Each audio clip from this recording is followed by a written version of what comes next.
Very late in my political career, I had the opportunity to read the speech, and I almost threw up. I do have concerns about women in frontline combat. President Obama once said he wants everybody in America to go to college. What a snob. I mean, that's just be Rick and Karen Santorum. My greatest hits. Three of your greatest, well, let's not say hits, shall we? Of all those, which is the one you most regret looking back? Because gaffes always happen. The snob one, because I misread his comment where I thought he said everybody should go to college, and it was what I had read was someone's interpretation of what, and I just used that as a fact, and it was factually incorrect. So that's the one I feel bad at. The other ones, you know, I could have framed them a little better, but I meant what I said. Karen, when was the moment you were most angry with him for one of his gaffes? Oh, it was the snob comment, and I wish he hadn't said that.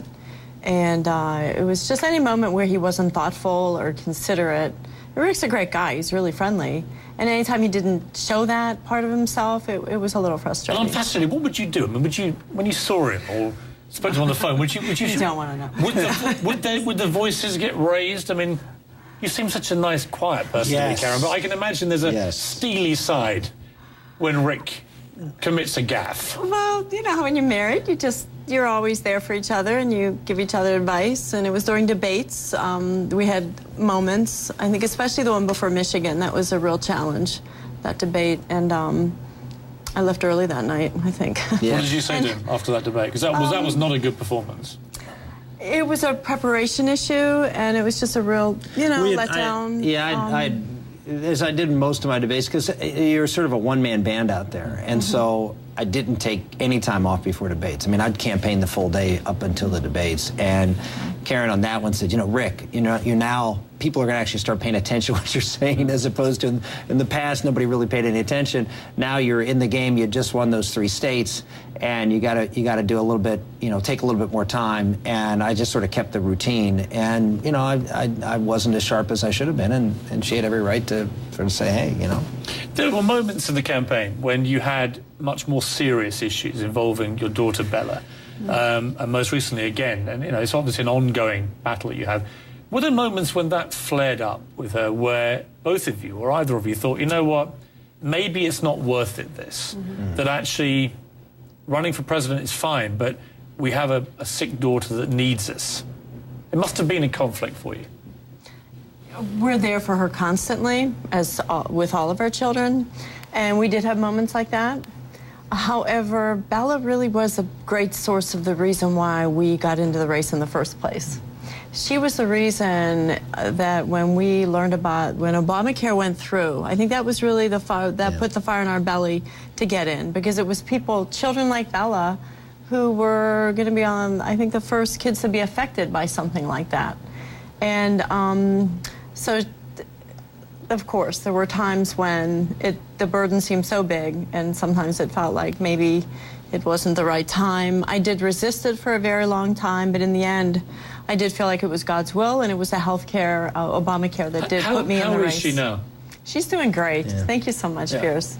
She's doing great. I think everyone's been worried about it. Happy, smiley girl back. She's been an amazing component of this campaign. We wanted.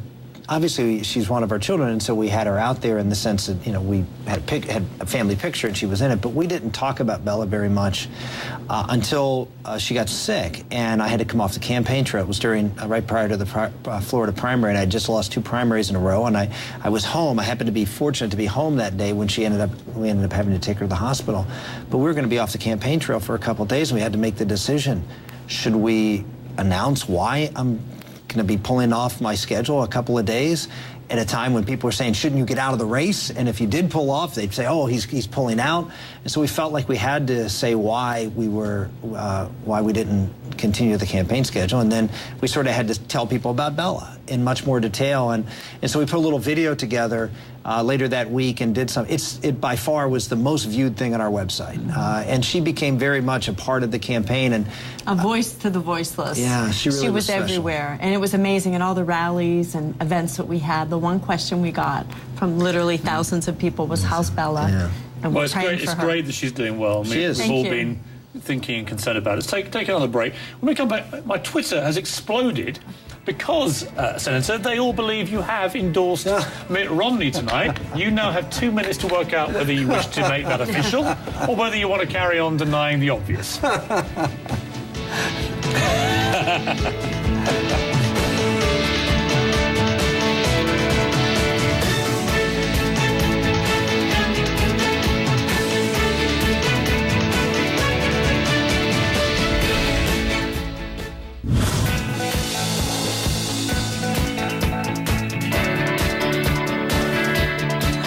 We now talk about one of my favourite topics, keeping America great, Rick and Karen Santorum, but that must wait because we left on a cliffhanger. Everyone assumes you've endorsed Mitt Romney tonight. Senator, just spit it out, man.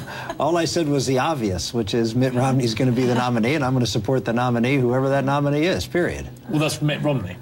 Well, that's what it looks like, yeah. He's won all 5 states tonight, including Pennsylvania, yours. So, on the assumption that he is the nominee, I will support the nominee of our party. You've just endorsed Mitt Romney. Well, that's nothing new. Well, it's not going to be anybody else, is it? It's not going to be Ron Paul. Okay.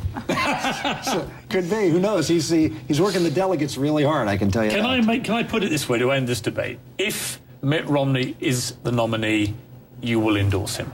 If he's the nominee, I'm going to do everything I can to make sure that he defeats Barack Obama. Absolutely. I mean, that's how I got into this race. You will endorse him. I'm going to support the Republican nominee. You haven't got to be a politician anymore about this. I'm not being a politician. You're an honest, straight talker. You've been boasting about that. I'm being an honest, straight talker. If he's the nominee of the party, I'm going to do everything I can to help him win. Including endorsing him. Absolutely. There we are. That's all I wanted you to say. Thank you very much. Okay. Now, let's play you a little clip from former Vice President Cheney about advice for choosing a VP. And I think the single most important criteria has to be the capacity to be president. That's why you pick him. And lots of times in the past, that has not been the foremost criteria. I mean, he's bang on, isn't he?